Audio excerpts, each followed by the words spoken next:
everybody, and welcome back to Reading Time with Miss Nunn. Now, I'm back in the classroom today because it's a Wednesday when I recorded this video, and I come back into class to teach my kids in school. So, say hello, everybody.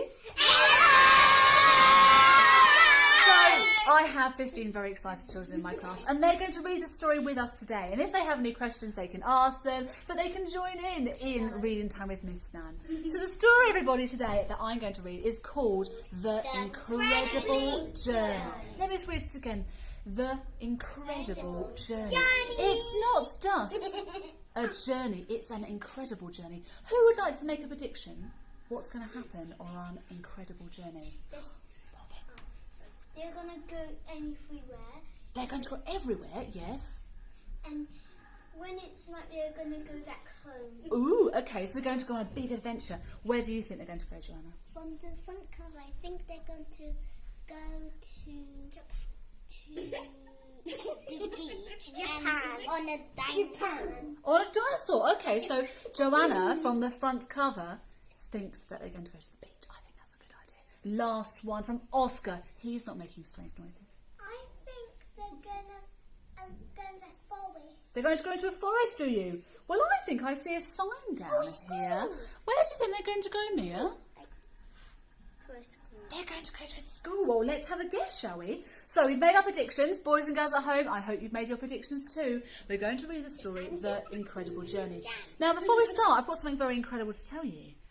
Someone wrote this story. The author is a 7-year-old boy. What? How old are you?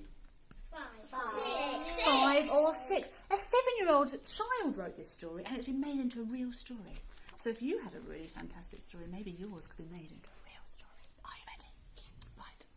It was a drizzly grey Monday morning when Elliot left. It's raining outside. Yes. When Elliot left number 22 Green Lane to drag himself to school. From the corner of his eye, he saw someone skipping out of the house next door. That must be the new neighbour I saw practising her cartwheels, he thought to himself. Why do girls always have to do cartwheels when they see a piece of grass? That's a good question. I don't think every girl likes to do a cartwheel. Hello, called the girl. I'm Ruby. Elliot pretended not to hear her. Ruby jumped and skipped in zigzags behind him. What are you doing? Snapped Elliot. I'm trying to avoid these portal puddles, of course, beamed Ruby. And you should too. You never know where you might end up.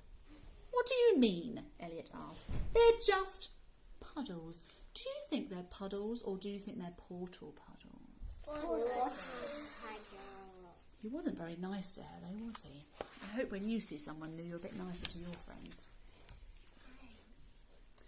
Well, last time I stepped in one, said Ruby, I landed on a pirate ship and was held prisoner by Captain Blackbeard and his fierce crew. I had to scrub the slimy deck and polish the plank for a week. Elliot shook his head. Do you think that really happened? No. I would like it to happen. Look at the poor seasick pirate. He's not looking too well. Uh-oh. A shark's going to bite the boat. Early the next day, Ruby and Elliot met on their way to school. Elliot kicked a small pebble along the path. That looks like a spaceship that went through the atmosphere and shrunk, announced Ruby. I wonder what creatures were on board. Oh, that's a good question. What creatures do you think might be on board a spaceship? Go, Chloe, tell me. Aliens could be on the spaceship. What do you think? A 15-eye alien. A 15-eye alien? That's a lot of eyes. What do you think, Alex? An alien with 60 arms. 60-armed alien. Boys and girls at home, I wonder what you think would be on that alien. I think 100. Right. What do you mean? Replied Elliot. It's just a pebble, as he said, walking off to the class. But later that day, Elliot couldn't help but wonder what a spaceship full of aliens might look like. That's his guess. Maybe later today we could all draw an alien spaceship and guess what's going to be on it. On Wednesday morning, Elliot and Ruby found a rolled-up piece of paper. It's a treasure map! Ruby shouted excitedly. Are you sure? Asked Elliot, thinking it looked more like a newspaper. Absolutely, cried Ruby, holding up an old glass bottle. And this must be what it came in. Ooh. Glass bottles go in the rubbish. Yes, they should go in the recycling bin, shouldn't they? Shouldn't be in the sea. Imagine the adventures it's had. Who do you think threw it into the sea? Elliot shrugged. Well, continued Ruby. Go on.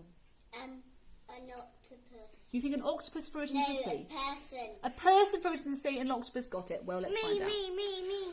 Well, continued Ruby, I think an elephant was sniffing in the sand when he got its bottle stuck in his nostril. That's not good. That's not good at all. It tickled him so much he did a 250-mile-an-hour sneeze. The bottle shot out of his trunk and landed in the sea with a splash.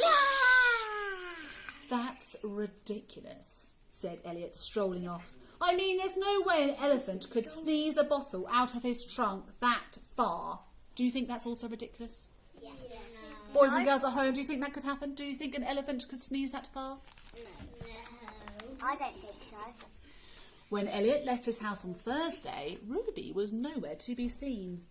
Although the sun was shining brightly, Elliot was just thinking how dull things seemed. Dull means boring.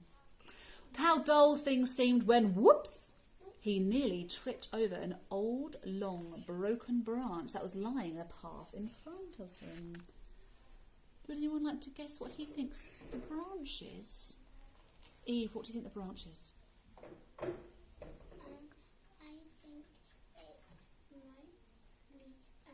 a little home for bugs. You think it could be a home for bugs. What do you think, Henry? The dinosaur. You think it's a dinosaur bone? Maybe, Lily. Probably a squirrel's home. A squirrel's home? And it burnt down. And it burnt down. Oh, because of the wind. That's so sad. Poppy.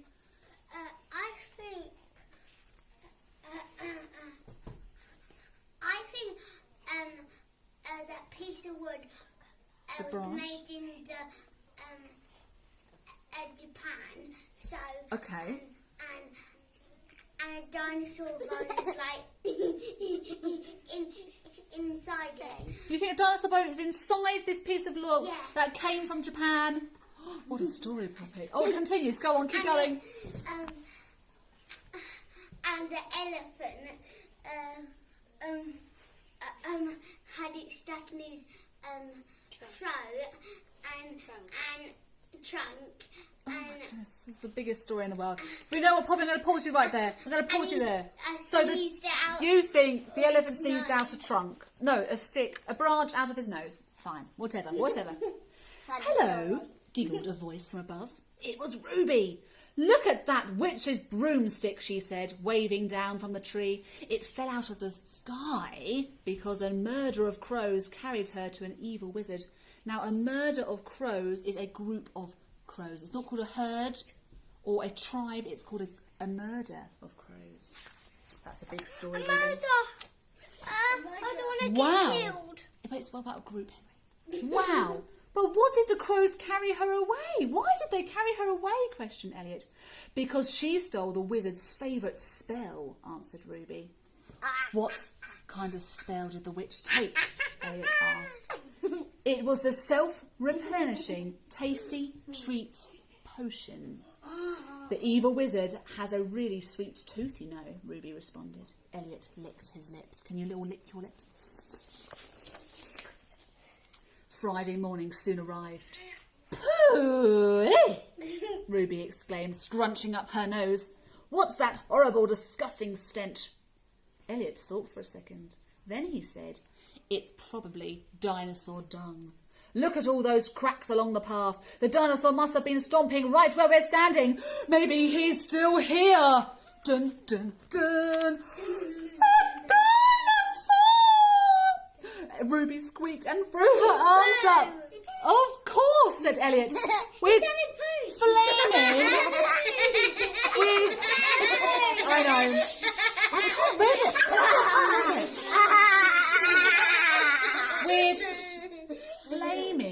red scales and razor-sharp teeth. Why is he He looked at Ruby and started laughing.